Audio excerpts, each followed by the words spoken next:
Hello दोस्तों, जय हिंद। उम्मीद आप सब लोग मस्त होंगे और अपनी पढ़ाई में व्यस्त होंगे। चलिए आप सभी को फिर मैथ का प्रैक्टिस करवा दें। पिछले 2-3 दिन से क्लास आप लोगों का बंद रहा, ठीक है ना। फिर अब क्लास कंटिन्यू रहेगा।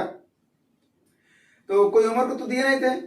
चलिए क्वेश्चन का प्रैक्टिस करते हैं, ठीक है। और ये सब प्रीवियस ईयर क्वेश्चन है और इससे जो 1 सेकंड वाले प्रश्न होंगे उसको भी बताएंगे, और जो क्वेश्चन को देख करके भी लगाने वाले प्रश्न होते हैं। ऐसे बहुत से प्रश्न आते हैं, इसको क्वेश्चन को आप बस पढ़ लीजिए, उसका कॉन्सेप्ट अगर पता हो, सवाल को आपने अगर कई बार देखा है, और अगर वही सवाल आ जाए, उसी जैसा सवाल आ जाए, और कुछ ऐसे कॉन्सेप्ट होते हैं कि वो तुरंत आपको देख करके उसका आंसर दिला देंगे, ठीक है ना। तो ये सब चीजें आप तैयारी रखिए साथ में। चलिए तो पहला क्वेश्चन आइए देखा जाए। पहला क्वेश्चन देखिए क्या कर रहा है। एक आदमी पहले 6 घंटे में 240 किलोमीटर, इस सवाल को लगाइए। फिर दूसरे 8 घंटे में 360 किलोमीटर और तीसरे 6 घंटे में 450 किलोमीटर की दूरी तय करती है।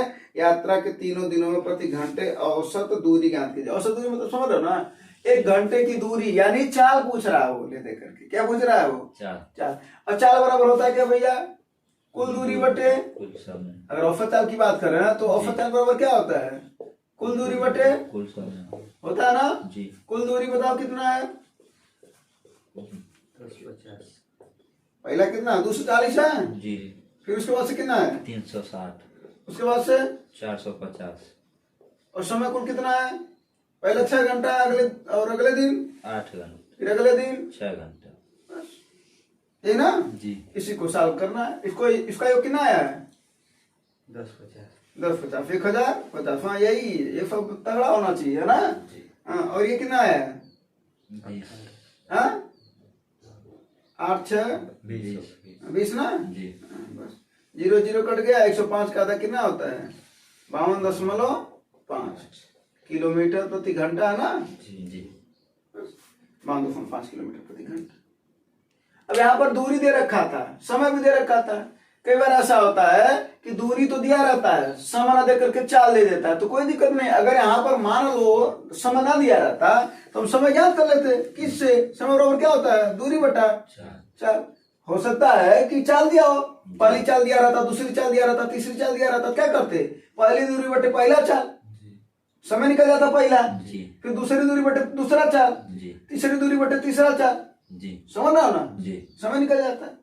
यानी इस पर एक और सवाल बन सकता था ना। तो औसत चाल पर ऐसे सवाल बनते हैं। कभी कभी क्या दे देता है? समय दे देता है और चाल दे देता है, तो कोई बात नहीं है। अगर 3 दिया रहेगा तो समय चाल तो दूरी ज्ञात कर लेंगे हम। तो दूरी बराबर क्या होता है? चाल गुना समय। तो हम चाल और समय का गुणा करेंगे, पहली दूरी मिलेगी, फिर दूसरी मिलेगी, फिर तीसरी मिलेगी, नीचे क्या चाहिए? समय। समय पता ही है सबका, कर लेंगे। यानी सवाल में, ऐसे सवाल में कितने सवाल बनते हैं? 3 सवाल कम से कम कितने सवाल बनते हैं? पहला जो दे रखा है, पहला बात स्पष्ट है। दूसरा में क्या दे रखा होगा? दूरी दिया रहेगा, चाल दिया रहेगा, समय नहीं हमको पता रहेगा। तो समय कैसे ज्ञात करेंगे? दूरी बटे 4 से। बाकी तो भाग करना भाई, बोलो।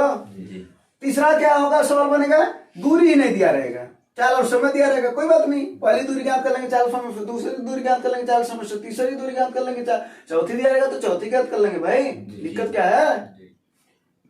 और नीचे क्या चाहिए हमको? समय चाहिए ना। बट पहला समाधान, दूसरा समाधान, तीसरा समय जो दिया है, यानी ऐसे में 3 सवाल स्पष्ट है ना, कोई दिक्कत तो नहीं है ना। चलो तो 3 सवाल इसमें दिए रहेंगे, ठीक है। अगला सवाल, इसका तो आंसर आ गया ना। हाँ, अगला सवाल लगा। हाँ, अगला सवाल पर भी देखो बहुत सारे सवाल बनते हैं। ये अच्छा सवाल है ये, ठीक है। हाँ,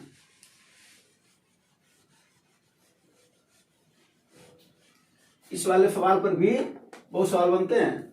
तो बताओ इसका आंसर बताओ।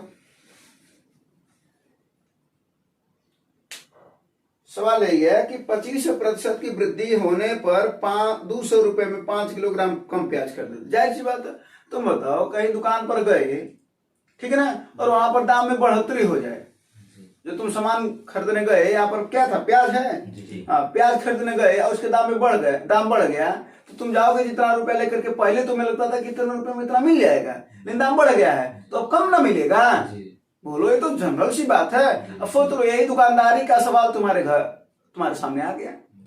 ये घर का सवाल है, तुम्हारे दुकान पर जो जाते हो वही का सवाल है ये, और उठा करके ला करके पूछ दिया है ना।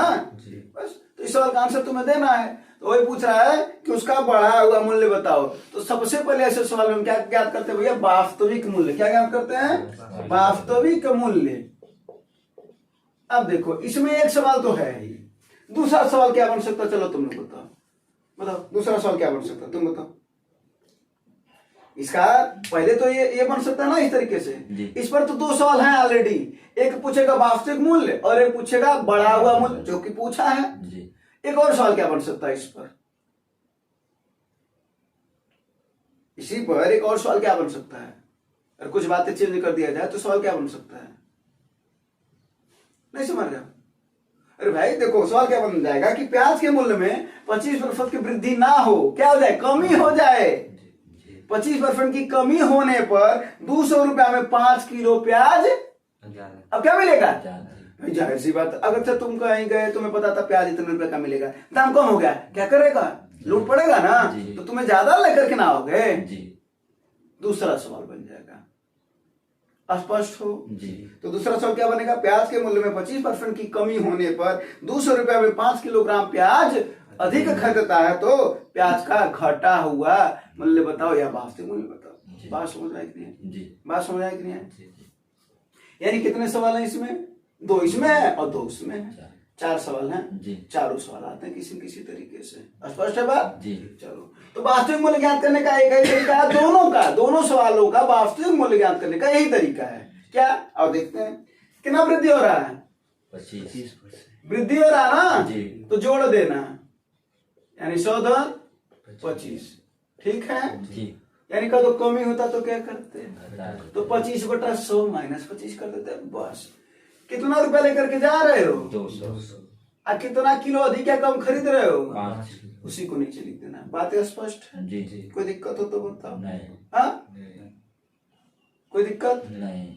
अगर वही वास्तविक मूल्य घटे हुए का पूछता तब क्या हम करते? 25/100 - 25 गुणे 200/5, ठीक है जी। बस यहाँ ध्यान देना।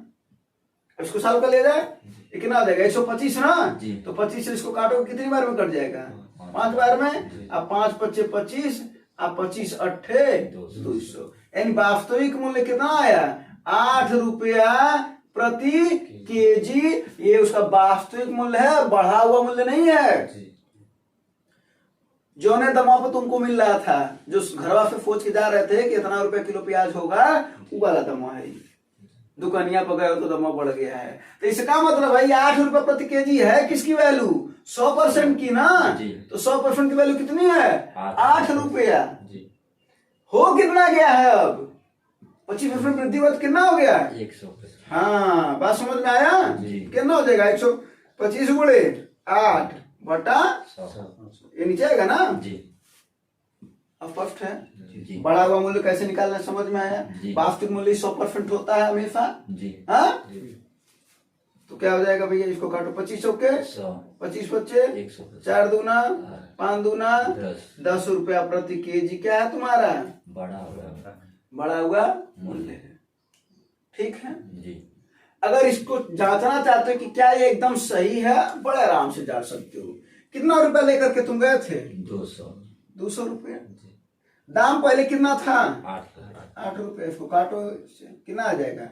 8 दूना 16, 4 8 × 5 = 25 किलो। इसका मतलब है कि 8 रुपए के हिसाब से जब तुम 200 रुपया लेकर के दुकानिया पर जा रहे थे तो तुम 25 किलो लेकर के आते ना जी। लेकिन जब दुकानिया पर गए तो बोला भैया दाम बढ़ गया है, अब दाम 8 रुपया नहीं है, अब कितना है? 10 रुपया। तब तुम 200 रुपया लेकर के जाओगे तो अब 10 से भाग करोगे तो पता चलेगा कितना किलो मिलेगा। तो जब इसे भाग करोगे तो कितना आएगा भैया? 20। पहले तुम्हें मिल रहा था 25 केजी, दाम बढ़ाने के बाद से मिल रहा 20 केजी। बताओ 5 किलो कम खरीदे कि नहीं? मैंने 5 किलो कम तुम्हें मिला कि नहीं? वही तो सवाल में कह रहा है कि 5 किलो कम प्याज खरीदता है। इसका मतलब भाई ये सही है, कोई काट नहीं सकता है। ये बातें समझ में आया? ये क्यों करवाए? ये मात्र दिखाने के लिए, और इसका कोई सवाल में कोई वैल्यू नहीं है, बस दिखाने के लिए, ठीक ना, ताकि तुम सवाल को अच्छे से समझ जाओ, बारीकी से समझ जाओ, ठीक है जी। चलो, ये तो स्पष्ट हो गया। तो वास्तविक मूल्य कैसे निकाला है? क्लियर? ये वाला मूल्य कैसे निकाला, क्लियर। अगर वहीं पर वो कहा देता, दूसरा सवाल कहा देता है कि उसका वास्तविक मूल्य बता, तो उसको कैसे निकालते भैया, उसका वास्तविक मूल्य 25% की जब कमी होती क्या करते, 25 ऊपर और नीचे क्या हो जाएगा 75 गुणे 200 बटा 5। बाकी सब वही रहेगा, ठीक है। स्पष्ट होना। 25 तिहाई 75 5 कितनी बार में कट जाएगा 40 ना, कितना आ जाएगा 40 बटा 3 रुपया प्रति केजी। उसका कौन सा दाम है, वास्तविक दाम। कौन सा दाम है भैया, वास्तविक, जो 10 आ जाए, है ना। लेकिन कौन सा मूल्य पूछ रहा है, बड़ा हुआ, यहाँ पर तो घट जाएगा ना, यहाँ पर घटा हुआ मूल्य। अब देखो यही क्या है, किसके बराबर है 100, तो 100 का वैल्यू कितना 40 बटा, और कितना घट गया 25, कितना रह गया 75, तो 75 की वैल्यू पूछ रहे हैं ना। क्या हो जाएगा 75 गुणे 40 बटा 3 अब बटा 100, यानी नीचे में आएगा 100। 25 तिहाई 25 चौके 3 से 3 कट जाएगा, 4 दाई 10 रुपया प्रति केजी। कौन सा मूल्य है, अभी ये इत्तेफाक से आया है, ये ना सोचना कि 10 रुपया आ गया दोनों का, तो समझा ना, इत्तेफाक से आया ये। तो 10 रुपया प्रति केजी इसका कौन सा मूल्य था, घटा हुआ मूल्य, ठीक है। और यहाँ पर भी ऐसे निकालोगे तो तुम्हें स्पष्ट हो जाएगा कि 5 किलो तुम्हें ज्यादा मिलेगा ही मिलेगा, ठीक है। कोई दिक्कत परेशानी, इस सवाल की पूरी बात समझ में आ गया ना। अब ऐसा सवाल तो दिक्कत तुम्हें नहीं करेगा ना, कर रहा भी नहीं चाहिए, ठीक है ना। हाँ, अगर दिक्कत करेगा तो हम तुम्हें दिक्कत करेंगे। अगला सवाल, इसको नोट तो करने जैसा नहीं ना कुछ, हाँ समझने जैसा है जो भी है। अगला सवाल लगाओ।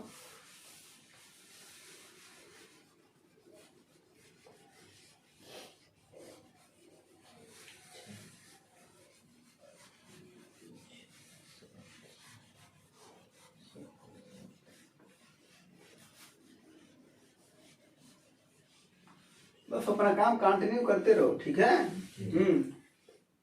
प्रैक्टिस करते रहो, काम कंटिन्यू करते रहो, सफलता मिलनी है। एक कार 50 किलोमीटर प्रति घंटा की गति से 600 किलोमीटर और 100 किलोमीटर, ये तो देखो आ गया ना जी। उसी सवाल जैसा एक और सवाल आ गया ना जी। तो औसत गति पूछ रहा है, तो औसत गति क्या चाहिए भैया, कुल दूरी, इस सवाल को पहले पूरा पढ़ लेना, ठीक ना जी। तो औसत गति क्या चाहिए, कुल दूरी बटा कुल समय, यही ना जी। अब हम सबसे पहले देखेंगे कौन हमको पूर्ण रूप से दे रखा है, क्या दे रखा है, दूरी पूर्ण रूप से दे रखा है कि नहीं दे रखा है, दे रखा है जी। पहला दूरी कितना है भैया 600, दूसरी कितनी है 100, तीसरी कितनी है 50, बात खत्म। अब हमको समय तो स्पष्ट दे रखा है, तो कौन दिक्कत नहीं, बताना ही इसके पहले वहां समय बराबर क्या हो जाएगा भैया दूरी बटा। इस सवाल को तो छोड़ देना चाहिए था, तुम लोगों को लगाना चाहिए था, है ना जी।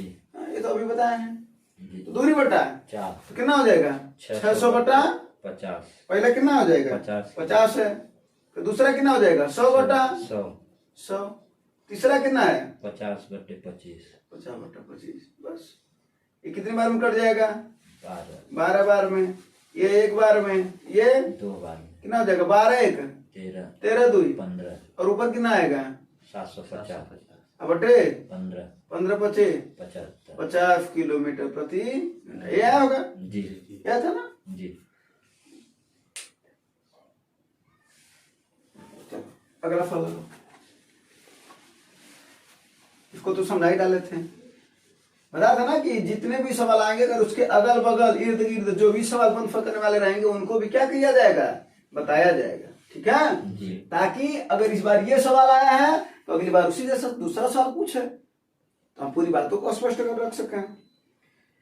हाँ, एक क्लब है 90 महिला सदस्य हैं 60 पुरुष सदस्य हैं, है ना जी। तो कुल ले देकर के कितने हैं 150। यदि महिला सदस्यों की औसत है 35 है, पुरुष की 45 है, पूरे क्लब, अरे ये तो बता सकते हो औसत बराबर क्या होता है भैया योग बटा संख्या। सबका पूछ रहा है ना जी। तो एक चीज तो स्पष्ट है, योग अगर अभी नहीं भी क्लियर है तो संख्या स्पष्ट है कि 150 है जी। कुल कितने हैं 150 है, ये ना। अब योग बराबर क्या होता है अगर देखा जाए तो औसत गुणे संख्या, ये ना जी। तो पहले महिला है जी। महिला है तो महिला कितनी है 90 महिला है, जी। 90 इनका औसत कितना है? 35। 90 संख्या है इनकी, औसत इनका 35, 90 गुणे 35। जी। पुरुष भी है तो प्लस करो, बच्चे भी रहते तो और प्लस करते, जी। बूढ़े भी रहते तो और प्लस करते, नहीं समझे? और कौन है? 60। कितने आदमी हैं? 60 आदमी। कितना इनका औसत है? 45। अब बटा 150। कोई दिक्कत है तो बताओ। नहीं। हाँ नहीं। देखो, जीरो ऊपर भी है, जीरो काम लोगे, जीरो से जीरो कट जाएगा, बोलो हाँ या नहीं? जी। हाँ जी। अब कौन काम है? 5। ऊपर से 15 भी तो कॉमन है। अरे भाई यहाँ पर 3 गुणे 3 है, और यहाँ पर क्या है? 5 गुणे 7, तो 5 तिहाई 15 है कि नहीं है? जी। तो 15 से 5 तिहाई 15 कट गया, जी। अगर 15 तिहाई 45 ये कट गया, क्या बचा? 9। ये सब तो हट गया है। 7 त्रिक 21 बचा, इधर इधर क्या बचा? 6 त्रिक 49 आया है क्या? गलत आ रहा है क्या? अरे 49 कहाँ आएगा? 39 आएगा, 49 जोड़ रहे हैं, 39, ठीक ना? जी। बस ये आंसर है। बाकी तो तुम्हें तो पर भरोसा होगा ही, वो वाला कैलकुलेशन कर सकते हो, है ना? तो दिक्कत नहीं। अरे फॉलो लगाओ।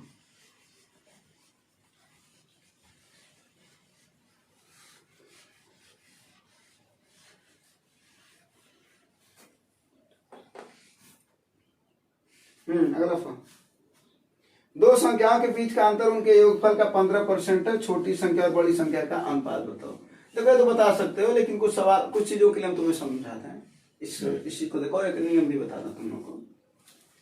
करा, दो संख्याओं के बीच का अंतर उनके योगफल का 15% है, यही ना? अगर हम यहाँ पर मान लें अंतर, और यहाँ पर मान लें हम योग, ठीक है ना? और वहां पर क्या कर रहा है? छोटी संख्या और बड़ी संख्या, तो कोई मान लेते x बड़ी संख्या और y छोटी है, कोई दिक्कत है क्या? बस ये मान लिए। तो ये ना है। अभी बताओ, कर रहा है दो संख्या के बीच का अंतर उनके योगफल का 15% है, यानी अगर योगफल 100 है तो ये कितना है?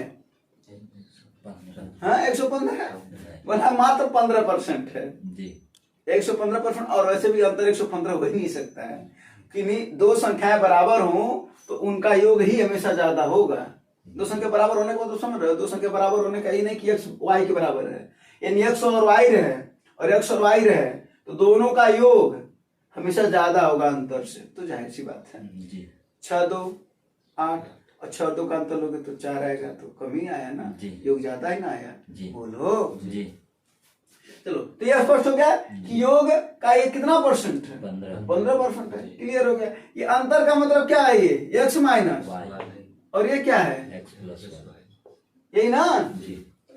अब वही बोल रहा है कि इनका अनुपात दे रखा, तो क्या है भैया? अगर हम इनकी बात करें x प्लस वाई, अब बटा अगर हम कर ले x माइनस वाई, तो भैया यही ना बात आएगा 100 बटा, अगर इनका हम रेशियो ले लें तो 100 बटा 15, बोलो आएगा कि नहीं आएगा?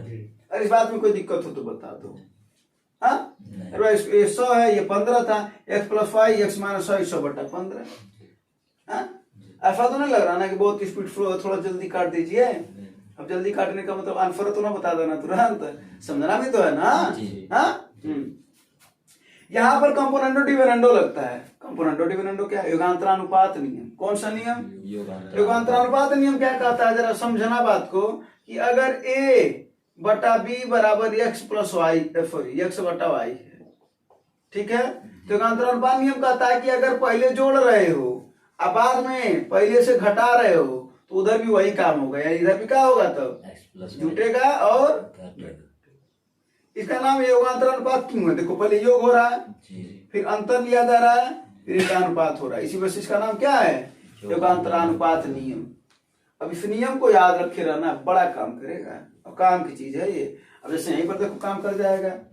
अब जिसको नियम स्पष्ट पता ना, उसका आंसर देख करके आ जाएगा।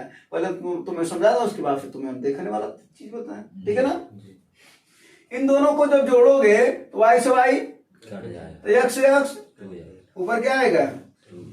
2x, ठीक है जी। नीचे देखो, जब घटाओगे तो x प्लस वाई, अब माइनस करो तो माइनस हो जाएगा, माइनस वाला क्या हो जाएगा? तो इस बार x से x कट जाएगा जी। अरे भाई लिखना ही पड़ेगा। क्या माइनस करो इधर तो ये माइनस हो जाएगा और प्लस हो जाएगा, तो कितना हो जाएगा? 2y।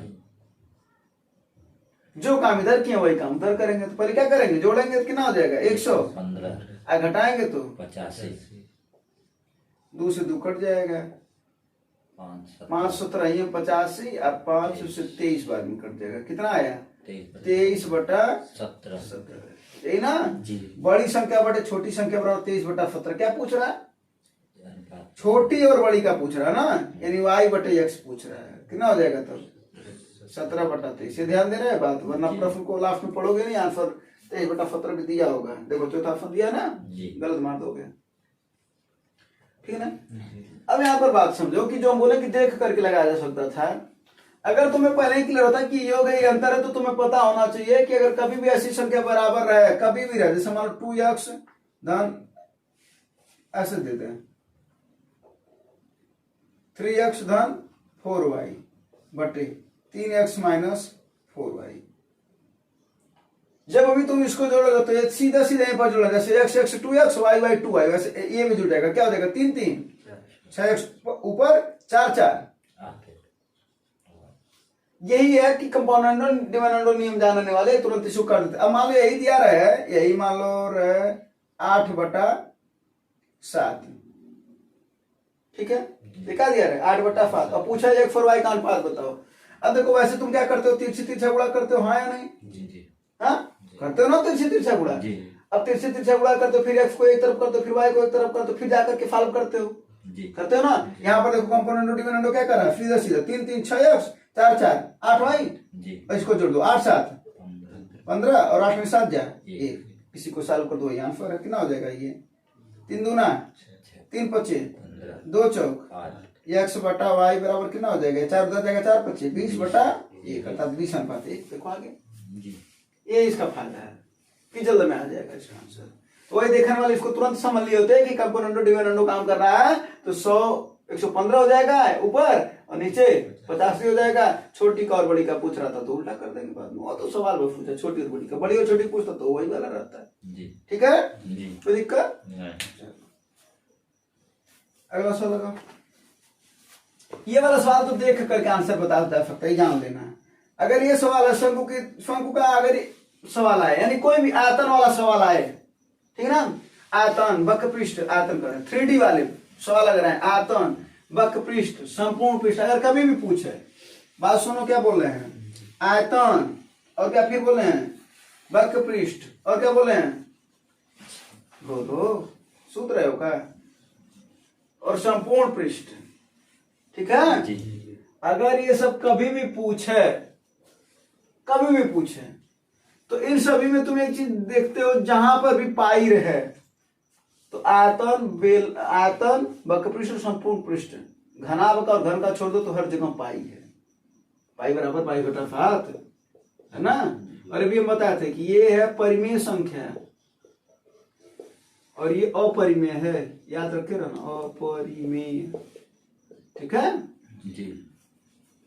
तो पाई हर जगह है। कई ऐसे 2D फिगर वाले में भी पाई है, जैसे वृत्त के क्षेत्रफल में है जी, है ना? जी।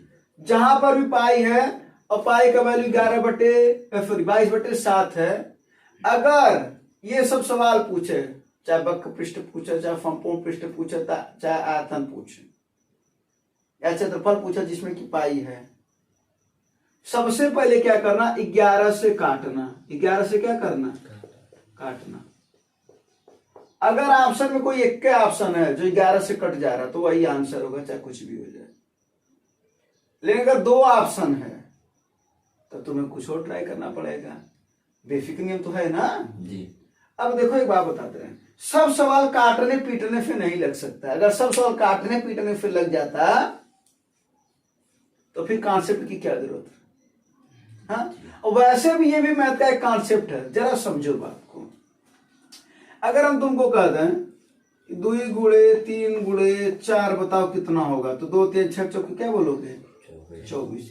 ये 24 आया ना जी। तो 24 का जो एक गुणक है दूसरे क्या कट रहा है कि नहीं कट रहा है? आंसर यही तो आंसर है ना इसका। तो ये आंसर दूसरे कट रहा है कि नहीं कट रहा है? बात को समझना। हमारा बस मात्र वो काम बिल्कुल है, हम पहले भी समझा चुके हैं, मात्र वो काम बिल्कुल नहीं करते हैं कि हम तुम लोगों को बस कोई एक कॉन्सेप्ट बता दिए या कोई ट्रिक बता दिया, कोई शॉर्ट मेथड बता दिए तो बस उसको छोड़ देंगे। वो क्यों आया है, कहां से आया है, ताकि एक स्टूडेंट भी समझ पाए, क्योंकि हम लोग भी तो एक स्टूडेंट ही हैं। टीचर हमेशा एक स्टूडेंट ही होता है और वही रहना भी चाहिए, है ना। और हमारे टीचर तो जो हमारे गुरु हैं वो हमको यही समझाए हैं कि हमेशा क्या बन के रहो, स्टूडेंट बन के रहो, इससे सीखते रहोगे। तो उसी चीज को जो हम सीखते हैं वही तुम लोगों को बता रहे हैं कि जरा बात को समझना कि अगर 2, 3 और 4 का गुणा होकर के 24 आया, इस कॉन्सेप्ट को समझाते हैं। ये कोई ऐसा वैसा कोई कॉन्सेप्ट नहीं है, ये उसी का बस ये क्या किया ना, गेट को स्विंग करा दिया, ऐसे इस तरीके से फेंक दिया है बस। जरा उसी बात को समझना कि 2, 3, 4 का गुणा होने पर 24 आ रहा, हाँ या नहीं जी। तो 2 से ये ऑप्शन आंसर कट रहा है कि नहीं कट रहा है, 3 से आंसर कट रहा है कि नहीं कट रहा है, 4 से आंसर कट रहा है कि नहीं कट रहा है। जितने भी फार्मूले हैं वो आयतन के, बेलन का तो पायर स्क्वायर एच होता है कि नहीं होता है। बहुत से फार्मूले लिखेंगे तो सब लिख देंगे, लेकिन हम तुम्हें कुछ बता रहे हैं, जैसे 1/3 पाई आर स्क्वायर एच होता है शंकु का, होता है कि नहीं होता है। 4/3 पाई आर क्यूब होता है कि नहीं होता है। तो पाई है कि नहीं है, तो पाई में 22/7 में 11 है कि नहीं है, तो 11 का गुणा होकर के आंसर आया है कि नहीं आया है, तो आंसर कटेगा कि नहीं 11 से, कटेगा। ये इसका लॉजिक है, ये इसका कॉन्सेप्ट है, कॉन्सेप्ट है। उसके बाद से कॉन्सेप्ट में तुम लॉजिक सोच रहे हो कि जल्दी से कैसे लगा सकते हैं, क्योंकि सवाल लगाना और जल्दी लगाने में अंतर है। पहले सवाल लगाना सीखो, फिर सवाल को जल्दी लगाना सीखो, ठीक है भैया जी। और तभी जाकर के तुम्हें मैथ समझ में आएगा। और ये तुम्हारा आंसर भी दे दे कि मैथ कैसे समझ में आएगा। पहले लगाना सीखो, फिर जल्दी लगाना सीखो, और अपने भी कॉन्सेप्ट तैयार करो, खुद भी तैयार करो कॉन्सेप्ट, और देखो कि क्या वो एक पर काम कर रहा है तो दूसरे पर काम कर रहा है कि नहीं कर रहा, तीसरे पर काम, अगर दूसरे पर भी काम कर रहा, तीसरे पर भी काम कर रहा, निश्चित ही वो तुम्हारा क्या है, कॉन्सेप्ट है, ठीक ना। और वो तुम्हारा बना हुआ कॉन्सेप्ट तुम्हें भूलेगा नहीं। ऐसा नहीं कि वो कॉन्सेप्ट कहीं था नहीं, ऐसा तो पॉसिबल नहीं है कि जो हम सीखे हैं वो कॉन्सेप्ट पहले पता ना हो, ठीक ना। हम लोग भी बहुत से टीचर से सीखे हैं, किताबों से सीखे हैं, है ना। जहां से जो चीजें हमको समझ में आ गया है, टीचर तो सभी अच्छे हैं, किताबें तो सभी अच्छी हैं, लेकिन जो चीजें हमें समझ में आए वो हमारे लिए वही तो अच्छी है ना। बोलो जी, ठीक है। तो वही बात है। तो अब जरा बात समझो कि पाई में 22/7 है ना, उसमें 11 भी है, तो 11 का गुणा करके आंसर आ रहा है, तो आंसर 11 से कटा होगा, तब कटना चाहिए क्योंकि वो पाई 11 का गुणा हुआ क्यों है, समझ में ना। तो ये कॉन्सेप्ट बस एक जगह नहीं काम करेगा, निकटतम, जब निकटतम, हाँ निकटतम जब मान पूछेगा कि इसका निकटतम आंसर बताओ, तब एक नियम नहीं काम करेगा, क्योंकि वो बाकी वाला जो दशमलव वाला होता है वो छोड़ देता है। लेकिन अगर निकटतम नहीं पूछ रहा है और जो ऑप्शन दे रखा है, और ये मात्र इसमें नहीं काम करेगा, क्षेत्र मिति में, कैलकुलेशन में काम करेगा, परसेंटेज में काम करेगा, प्रॉफिट लॉस में काम करेगा, डिस्काउंट में काम करेगा, बहुत जगह काम करेगा, समझ में। जैसे होता है कि कहता है कि 100 की जनसंख्या 10% बढ़ जाए तो 4 साल बाद बताओ फर की जनसंख्या क्या हो जाएगी। अगर फर की जनसंख्या पहले इतनी थी तो हम लोग क्या करते हैं, 110/100 गुणे 110/100 गुणे 110/100 गुणे 110/100 करते ना 4 बार। 11 है कि नहीं 110 में, अगर 11 से कोई सिंगल ऑप्शन अगर कट रहा है, एक ऑप्शन कट रहा, तो निश्चित ही वो आंसर है, निश्चित ही वो आंसर है। तो ये कॉन्सेप्ट बड़े लेवल पर भी जाता है, और ये कैलकुलेशन का कॉन्सेप्ट है, ठीक ना जी। तो सीधी सी बात है, क्या है ये, तो सही है कि जो इधर गुणा कर रहा है, जाहिर सी बात उससे भाग करने पर आंसर कटना चाहिए, ये वही वाला कॉन्सेप्ट। अब ये समझ में आ गया होगा, बात स्पष्ट है। नहीं रहेगा तो फिर भी तुम लोगों को तो समझ में आ गया होगा। अगर आप लोगों को ना समझ में आए तो वो बताइएगा, ताकि हर सवाल के साथ साथ हम आपको लगाना सिखाएंगे, ठीक है। चलिए, तो इस सवाल का देखिए आंसर क्या होगा। अब वो बोला ना 11 से कटना चाहिए, तो इसका आंसर तो कभी आ गया होगा, क्या होगा 330। देखो एक ही ऑप्शन है ना, 330 वही आंसर होगा इसका। हाँ इसको कहो तो लगा के देख लिया जाए, ना माने तो करके देख, जन्नत भी है दोजख भी है, ना माने तो मर के देख, है ना। दोजख जानते क्या होता है, दोजख का अर्थ नर्क, नर्क नर्क दोजख, ठीक ना, 2 का अर्थ होता है नर। तो क्या है, इसका शंकु की त्रिज्या r दे रखा है, कितना है 5 सेंटीमीटर। एच कितना है, यल दे रखा, तिर्यक कुछ है ना, कितना है 16, है ना। क्या पूछ रहा है इसका, कुल पृष्ठीय क्षेत्रफल। कुल पृष्ठीय क्षेत्रफल शंकु का क्या होता है, शंकु का आता है यहाँ पर बता ही दिए हैं, 1/3 पाई स्क्वायर होता है ना। इसका वक्र पृष्ठीय क्षेत्रफल कितना होता है, पाई आर होता है। कुल पृष्ठीय क्षेत्रफल कितना होता है, हाँ 1 मिनट, पाई आर कुछ में एल प्लस एन होता है जी, बोलो जी, एन होता है। पाई की वैल्यू कितनी होती है भैया, 22/7। आर की वैल्यू कितना दे रखा है 5, और यहाँ पर क्या है एल प्लस आर ना, तो 16 5 बोलो जी, 7 21 है ना, 22 25 110 110 3 सेंटीमीटर है तो वर्ग सेंटीमीटर में आंसर आएगा, मीटर है तो वर्ग मीटर, सेंटीमीटर दिया वर्ग सेंटीमीटर आंसर होगा। स्पष्ट है बात जी। और वो बेसिक चीज समझ पाए हो तो कृपया जब प्रैक्टिस करना तो इस कॉन्सेप्ट को लगाना जरूर, ठीक है जी। कि अगर ये गुणा कर रहा है तो भाग के रूप में आया होगा, आंसर के रूप में, तो आंसर उससे कटना चाहिए और अभाज्य संख्याओं को इसमें खास तौर पर वरीयता देना, ठीक ना। और अगर एक ये ऑप्शन है तो निश्चित ही मानो निकटतम भरना पूछे तो वो सही है ही है, ठीक ना। ये समझ में आ रहा है ना कि एक बार ऐसे डाला जाए और एक बार के ऐसे, बस तुम्हें इस तरीके से, ऐसा नहीं कि तुम्हें पता नहीं है, पता है, ठीक है। चलो अगला सवाल, ये अच्छा सवाल है, इस सवाल को लगाओ, ये बड़ा अच्छा सवाल है, छोटा सवाल है। इस समय वही वाली बात है कि जैसे चींटी होती है ना, धीरे से काटती है, पता नहीं चलता है, लेकिन थोड़ी देर बाद क्या होता फिर पता चलता है, तो बस वैसे ये भी है।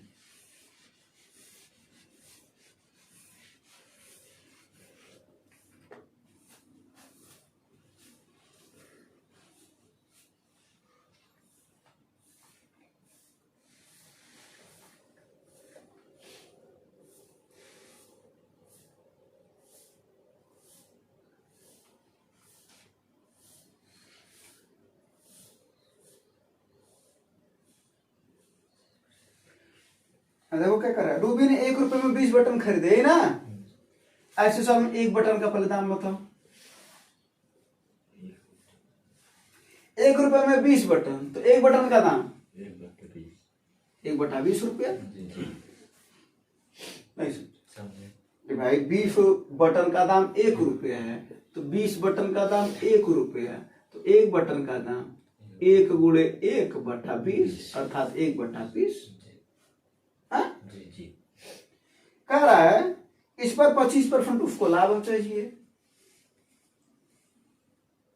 इसका मतलब उसको बेचना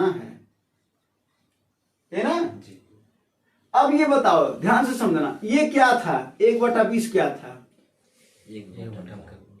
कौन सा मूल्य, मूल्य तो खांची भर होते हैं, अंकित मूल्य, क्रय मूल्य, विक्रय मूल्य, कौन सा मूल्य भाई साहब, हाँ क्रय मूल्य को पहले तो खरीदा ना, तो 1 बटन का क्या था क्रय मूल्य, और है क्या, ये क्या है दोनों, 1 बटन का क्या है विक्रय मूल्य, स्पष्ट हो जी। अब कह रहा 1 रुपया में कितना बटन बेचने होंगे। अब तुम बताओ, अगर तुम गए दुकान पर, ठीक है ना, ये तुम्हारा दुकान है, आप 5 रुपया लेकर के, हम 10 रुपया लेकर के गए हैं और 5 वाली बिस्किट खरीदना है, तो तुम हमको कितना दोगे, 2 दोगे।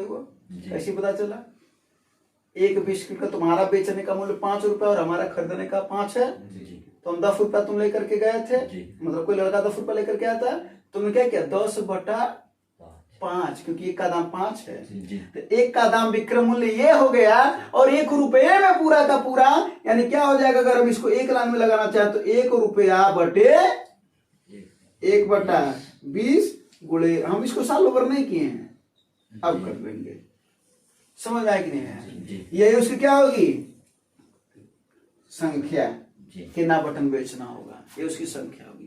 ये बात स्पष्ट हुआ कि नहीं हुआ।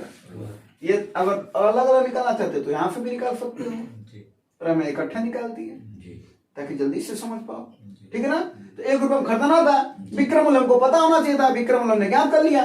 जी ठीक ना। तो ऐसे सवाल में क्या करना, तुम्हें विक्रम मूल्य पता करना है एक का। ठीक है। और जितने रुपए में कहता, अगर कहता 24 रुपया तो 24 बटा करते, 20 रुपया 20 रुपया बटा करते, 5 रुपया 5 रुपया बटा करते, 50 पैसा तो 50 पैसा, 50 पैसा माने 1/2 रुपया। जी बोलो जी।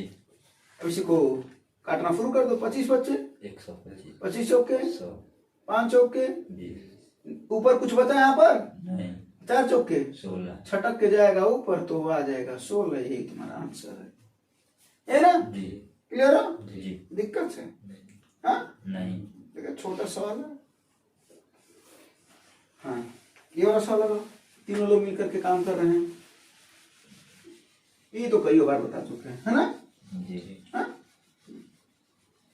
इसमें कितने सवाल बनते हैं, 4 सवाल।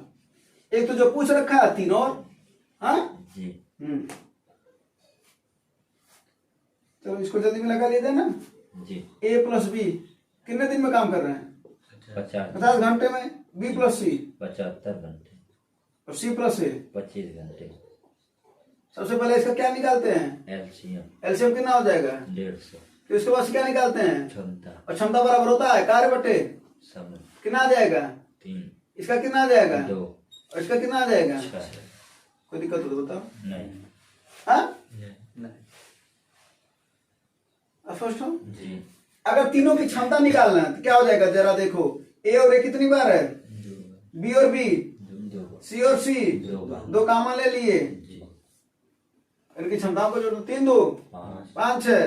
11 इनकी क्षमताएं कितनी हो जाएगी, A धन B धन C का क्षमता कितना, 11/। 2 कोई दिक्कत हो तो बताओ। नहीं हाँ सवाल क्या पूछा, तीनों लोग मिलकर के कितने दिन में करेंगे इस कार्य को, यही ना। जी। कितना काम है, 100 और समय बराबर, समय ज्ञात कराना तो समय बराबर क्या होता है, कार्य बटा है। क्षमता कोई दिक्कत हो तो बताओ। नहीं कार्य कितना है, 150 क्षमता कितनी है, 11/2 तो 11/2 करोगे तो ऊपर चला जाएगा ना। जी। 150 दूना 300 300 आंसर है, ये ना। जी। ये तो जो तुम्हारा पूछा है सवाल को, अगर पूछता ये अकेले बताओ कितने दिन में करेगा, इसका मतलब समझ गए होगे अगला सवाल क्या पूछेगा, क्या बी अकेले उस काम को कितने दिन में करेगा, सी अकेले काम को कितने दिन में करेगा, बस लास्ट वाले लाइन चेंज कर देगा। 4 सवाल बन गए कि नहीं। जी। एक ये जो पूछा है और ये जनरली 4 सवाल, ये नहीं बोलना बनाने को तो और कहो बनाते हैं, बनाने के लिए तो कहो तो इसी एक सवाल पर हम तुम्हारा पूरा क्लास पढ़ाते हैं, ठीक है ना।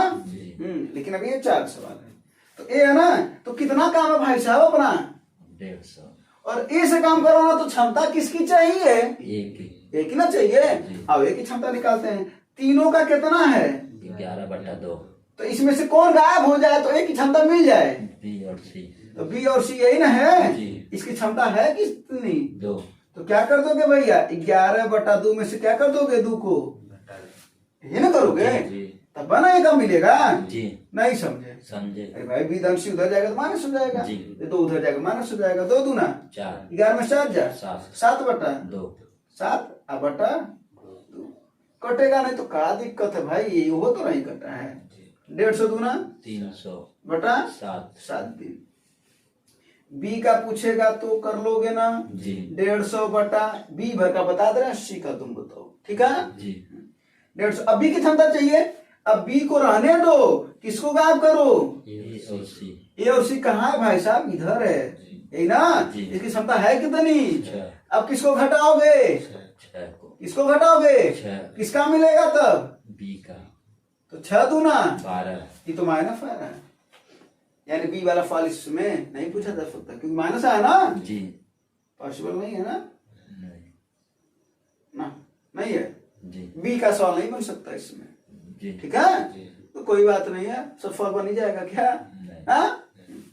सी अगर सी का पूछा तो सी का क्या कर दोगे, अब ए और बी को गायब कर, कितना घटेगा यहाँ पर 3 ना, जी।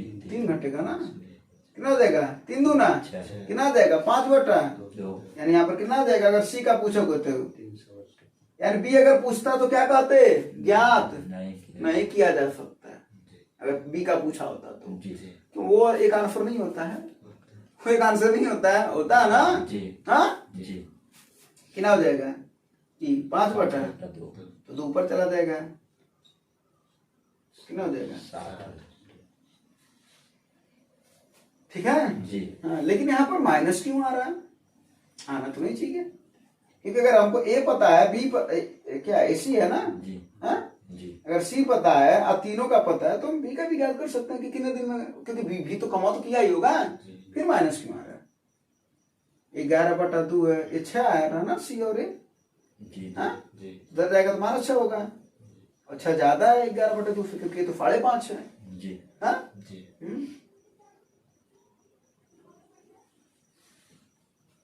कुछ तो दिक्कत होगा, चलो ठीक है, ज्ञात नहीं कर सकते इसका तो वो आंसर हो जाएगा इस सवाल में। चलो तो जो एक ये वाला सवाल है, इस सवाल को 2 तरीके से लगा सकते हो, ये जो ये होमवर्क दे देना है ठीक ना जी इसको 2 तरीके लगा सकते हो, एक तो डायरेक्ट ऑप्शन से काट दो है ना, जी। और नहीं तो जो तरीका रहेगा वो कल बताते हैं। हाँ जी। कल से यहीं से शुरू करते हैं, कोई दिक्कत नहीं। परेशानी नहीं। समस्या नहीं। प्रॉब्लम, तो उम्मीद है चीजें समझ में आएगा और आप लोगों को भी। धन्यवाद, जय हिंद।